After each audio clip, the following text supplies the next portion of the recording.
जनतेच्या न्याय हक्कासाठी प्रजासत्ताक न्यूज सदैव आपल्यासोबत।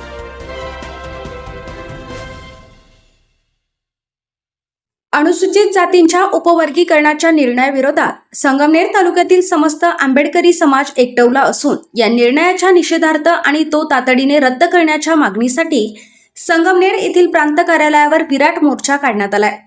संगमनेर तालुका अनुसूचित जाती उपवर्गीकरण विरोधी संयुक्त कृती समितीच्या वतीने या महामोर्चाचे आयोजन करण्यात आले होते। मोर्चामध्ये तालुक्यातील विविध राजकीय पक्षांचे पदाधिकारी, कार्यकर्ते, माता भगिनी तसेच समाजातील नागरिक मोठ्या संख्येने सहभागी झाले होते।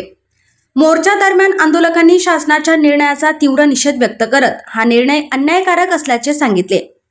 एकेची वज्रमूठ आवळत शासनाने अनुसूचित जातींच्या उपवर्गीकरणाचा निर्णय तातडीने मागे घ्यावा अशी जोरदार मागणी यावेळी करण्यात आली। घोषणाबाजी करत आंदोलनकर्त्यांनी आपली भूमिका ठामपणे मांडली। यावेळी प्रांताधिकारी अरुण ओंडे यांना निवेदन देण्यात आले।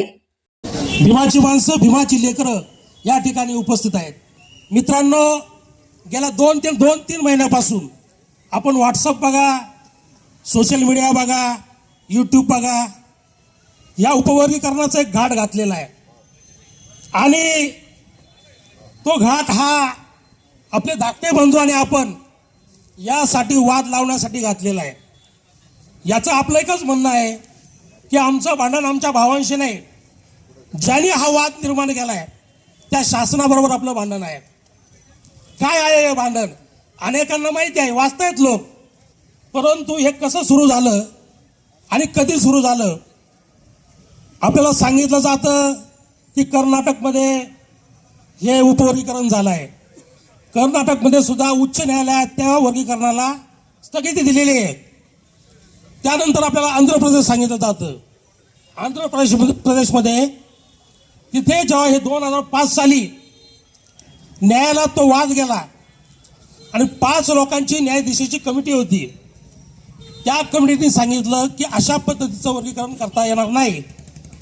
आणि मग जेव्हा बाजू मांडण्यात आली की काही घटकातले लोक अतिशय मागास आहेत, अति मागास आहेत, न्यायाधीशांनी सांगितलं की हे जर मागास असतील तर ही शासनाची जबाबदारी आहे। त्यासाठी शासनाने काय निर्णय पावलं उचलायची हे शासनाने बघावं। आणि या देशाची राज्यघटनामध्ये आम्ही भारताचे लोक आणि या देशाचा केंद्रबिंदू या राज्यघटनेमध्ये सगळ्या लोकांपासून सुरू होतो। बाबासाहेबांनी या राज्यघटनेमध्ये देव धर्म घेतला नाही, कोणी जातपात घेतलं नाही, कोणता धर्म घेतला नाही। त्यामुळं वर्गीकरण होऊ शकत नाही, कारण आपण सर्व एक आहोत। सर्वात पहिला मुद्दा, एखाद्या छोट्या बाळाला पहिलीत टाकतो तेव्हा सुद्धा तुला कुठल्या परीक्षेचा अभ्यास करायचा आहे त्याचं आपण एक पुस्तक देतो। काय वाचून तुम्हाला पुढे अभ्यास करायचा आहे ते सांगतो। आमच्यावरती बदर समिती लादली, त्या बदर समितीचा अहवाल काय ते सुद्धा आम्हाला माहिती नाही। हे सर्वात मोठी शोकांतिका आहे। ज्या अहवालाच्या विरुद्ध आपण सगळे इथे ईमेल पाठवतोय त्या अहवालात नेमकं आहे काय हे सुद्धा या मनुवादी सरकारने आपल्यापर्यंत पोहोचवलेलं नाही। ही नोंद तुम्ही सगळ्यांनी घ्या। दुसरा मुद्दा, 13% आरक्षणामध्ये आपल्याला सगळ्यांना इथे लढवून ठेवलंय। मातंग आणि महार हे दोघे भाऊ आज एकमेकांच्या गळचंड्या धरायला लागले। 50% जे ओपन आहे त्याच्याबद्दल एक चकार शब्द हे सरकार बोलत नाही।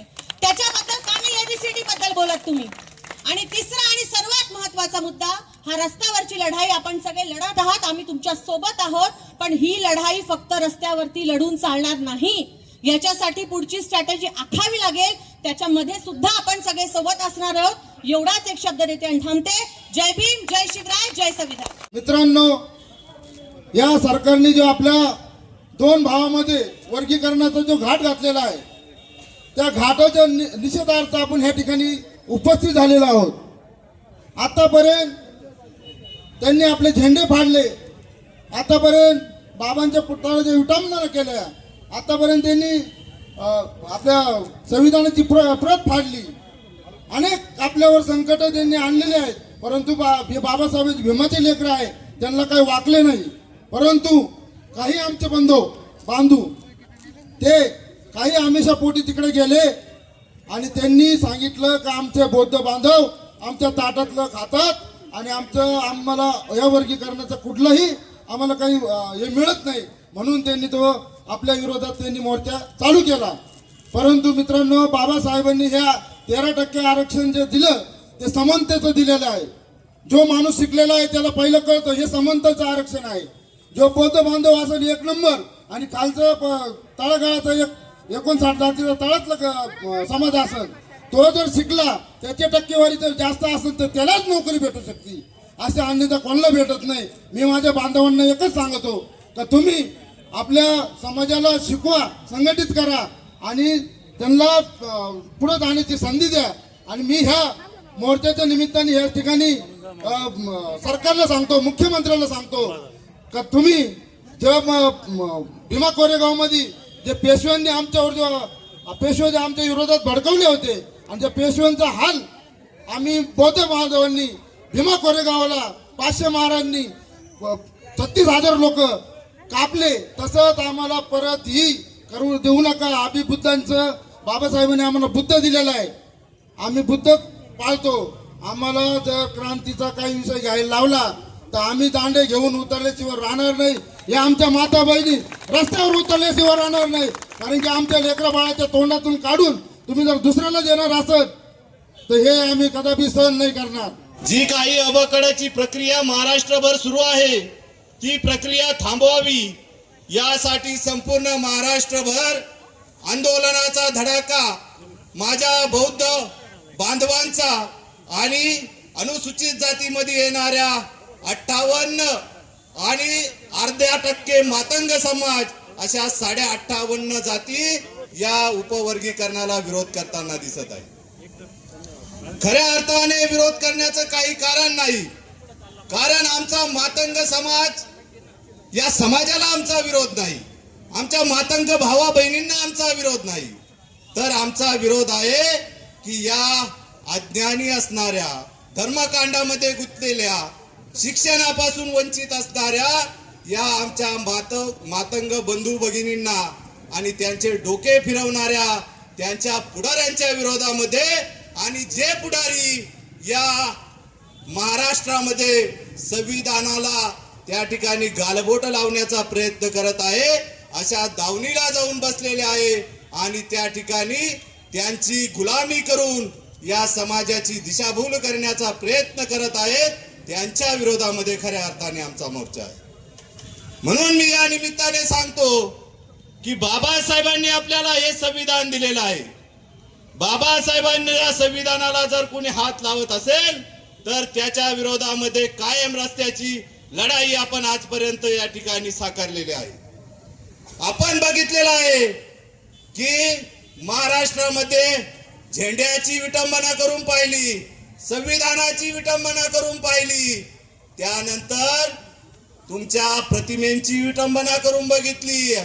त्याच नंतर एवढं थांबले नाही तर भीमा कोरेगाव सुद्धा करून बघितलं. परंतु या 59 जातीला खाली झुकवण्याचं काम यांना जमलं नाही. कारण बाबासाहेबांनी आम्हाला सांगितलंय मोडण पण वाकणार नाही. आणि म्हणून आपण रस्त्यावरची लढाई ताटमानाने आजपर्यंत आपण लढत आलो. की सुप्रीम कोर्टाने निकाल दिला हे तुम्ही डोक्यात अजिबात आणू नका. बिलकुल या सुप्रीम कोर्टामध्ये आपल्या आरक्षणाच्या संदर्भामध्ये कोणता भाडगाव केला हे डोक्यात ठेवा. कारण संबंधच नाही ना काही. आपल्या 13% आरक्षणाला हात लावायचा काही संबंधच नाही, जातीचं आरक्षण तोडायचा काही संबंधच नाही, त्या भाडगाव बांधणी समिती नियमाचा काही संबंधच नाही. आणि मग तुम्ही निकाल द्यायचा काय संबंध त्याच्यामध्ये? आम्ही गेलो का, महाड गेला का, तमाड गेला का, मान गेला का, नाही गेला कोणी. हे झाले काय की एक सिंपल भाषा तुम्हाला सांगतो. या देशामध्ये 2014 नंतर ज्या ज्या जातीने इथला समाज जय श्रीराम म्हणला, इथला भंगी जय श्रीराम म्हणला, इथला मातंग जय श्रीराम म्हणला, पण इथला महार जय श्रीराम म्हणला, हा तो वाद आहे. खरा जर वाद काय असेल तर फक्त हा वाद आहे. त्यांनी फार प्रयत्न केले, त्यांनी युद्ध केलं, त्यांनी आपलं काही दिले असं नाव म्हणा, मला काय म्हणा राखीला गेलं, पण तरी इथल्या महाराज तोंडातून कधीही त्यांच्या मानेवर तलवार जरी आली तर ते जय श्रीराम म्हणू शकत नाही. हा वाद आहे. हा प्रेमाने आमचे बाबाजी आम्ही एकमेकाला गावामध्ये रामराम म्हणतो, पण ते प्रेमाचा विषय झाला. पण त्यांच्या डोक्यात काय का इथं जय श्रीराम जो म्हणेन तोच आमचा आहे. आणि म्हणून तुम्ही पहा, इथला मुसलमान असेल, इथला ख्रिश्चन असेल, यांच्यावरचे आता हल्ले चालू, यांच्या सगळ्याची घटना घडतात, तेच आता महारावर पण चालू आहे. पण आपले महार या निमित्ताने एकत्र व्हायला पाहिजे. माझ्या बंधूंनी विचार करा की आता तुम्ही एक विचार करा का जो मातांग बांधव आज आपल्या उलट त्यांनी वेगळा करण्याचा प्रयत्न केलाय. त्या मातांग बांधवाला मला सांगणे, अरे बाबा, ज्या टायमाला बाबासाहेबांनी आरक्षणाची तरतूद केली, ज्या टायमाला बाबासाहेबांनी ओबीसीला आरक्षण दिलं, एसटीला दिलं, व्हीजीएनटीला दिलं, त्या टायमाला एसटीला ज्या टायमाला आरक्षण दिलं 13%, त्या टायमाला तुमच्या एकाही मांगाच्या पुढे किंवा एकाही मांगाने बाबासाहेबांना सांगितलं नाही की आम्हाला तुमच्या एसटी मध्ये समाविष्ट करून घ्या म्हणून. सांगितलं कोणी मांगाने? ना मांगाने सांगितलं, ना चपाराने सांगितलं, ना कोणी भांग्याने सांगितलं, ना कोणी खडकाने सांगितलं. तरी बाबासाहेबांचं एवढं मोठं मन होतं की सगळ्या या फिकर सोडा आवडीला बाबासाहेबांनी 13% मध्ये घेतलं. ज्यांना गावात यायची परवानगी नव्हती, ज्यांना पाणी प्यायची परवानगी नव्हती, ज्यांच्या सवडीत यायचं होतं, अशा लोकांना बाबासाहेबांनी आपल्या बरोबरीमध्ये आणले. आणि बाबासाहेब तर महार होते. बाबासाहेबांनी ठरवलं असतं तर 10% आरक्षण त्या टायमाला फक्त महाराज दिलं असतं आणि 3% सगळ्यांना दिलं असतं. ही जाणीव इथे मागायला व्हायला पाहिजे. आणि खरा तुम्हाला सांगतो माणिक भाऊ, हा वाद मागा महाराज नाहीच आहे. हा वाद काय माहिती का? तुम्ही आता मला सांगा की इथल्या महाराने शिक्षण घेतलं, इथल्या तमाराने शिक्षण घेतलं, त्यांचे पोर आज नोकरीला आहे, व्यवसायाला आहे, पण मागायचं लोक आज बँक सोडायला तयार नाही, आज डबल सोडायला तयार नाही. आज तुम्ही पहा जिल्ह्यामध्ये प्रत्येक ठिकाणी नामांकित बँड आहे. वैद्यपूरचा असेल, बारामतीचा असेल, निफाडचा असेल, ते सगळे मारा मुस्लिम आहेत आणि माझ्याला मागेत. यांना बँडचा माणूस होता येत नाही. आणि मग हे राज्य तुम्ही आमच्यावर काढत असतात, ते सगळ्यात मोठं दुर्दैव आहे. हे लक्षामध्ये आलं पाहिजे आपल्या. आणि मी आपल्या सगळ्या बांधवांना सांगतो की जरी संगमनेरचा हा मोर्चा असेल, तुम्ही घरी गेल्यावर शांत बसू नका. आपला हा फार मोठा लढा आहे. ह्या लढाईमध्ये सामील व्हायचा ना, आपल्या कुटुंब घेऊन यायचं, आपल्या मुलांना कळू द्या काय विषय काय नाही म्हणून. जर त्यांना कळलं नाही तर ज्या बापाने आरक्षण दिलं आणि ते टिकवायच्या आपल्या जबाबदारी त्यांना समजदार कसे. आपल्या ज्या भावना आहेत त्या निवेदनामार्फत आपण माझ्याकडे पोहोचवलेल्या आहेत, मी वरील शासनाकडे पोहोचवण्याचे काम करतो. धन्यवाद. आपल्या परिसरातील ताज्या घडामोडी पाहण्यासाठी आजच प्रजासत्ताक न्यूज 24 सबस्क्राईब करा आणि रहा अपडेट. तसेच लाईक अँड शेअर करायला विसरू नका. प्रजासत्ताक न्यूज सदैव आपल्यासोबत.